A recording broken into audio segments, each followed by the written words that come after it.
Welcome to Justice. I'm Judge Jeanine Pirro. Thanks for being with us tonight. Now to my open. It's real simple. You don't like America? You want to cheer as the World Trade Center comes down? You want to meet with a known suicide bomber? Okay, then you've given up your rights at the altar of American freedom.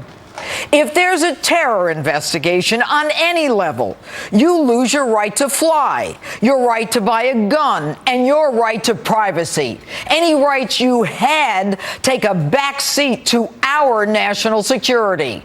If you're on a no-fly list, a terror watch list, if you're under terror investigation, you have no Second Amendment rights.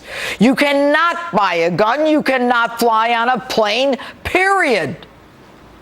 We can't allow you to do this to us again, and we will not allow you to use our Constitution as a shield while you put our loved ones, our neighbors, and our nation in danger or worse.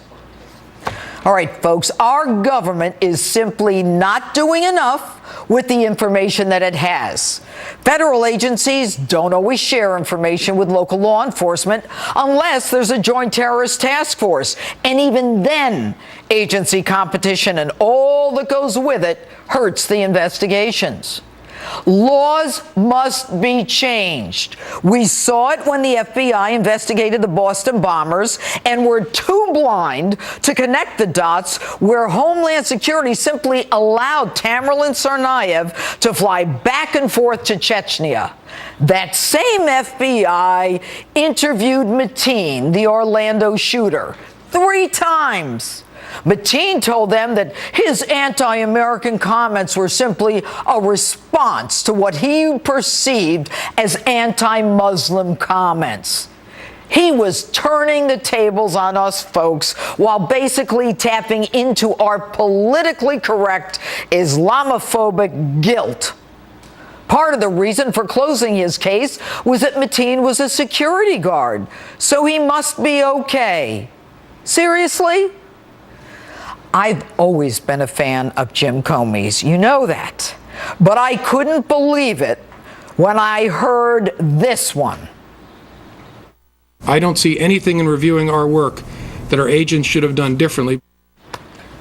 I don't want to hear there's nothing the FBI could have done differently, especially when you keep telling us there are more terror attacks coming.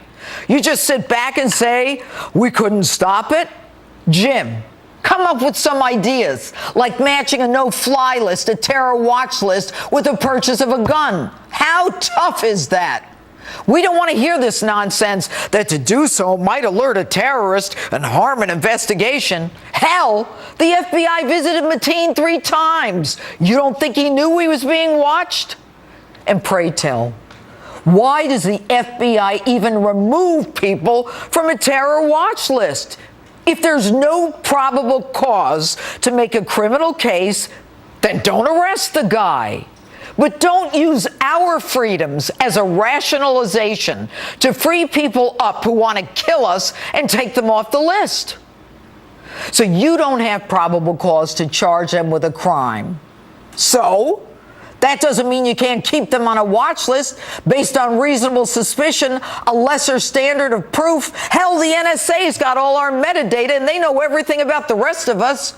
Why can't you have a list? And from what I hear, most people who should be off the list can't get off it. And you want to take this guy off yourself?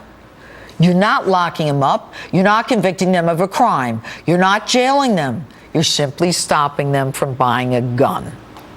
And what's with this nonsense that words like Sharia and jihad are scrubbed from the FBI's lexicon and intelligence reports? You guys are so hogtied and so wimped out, you don't have the ability to even think logically anymore.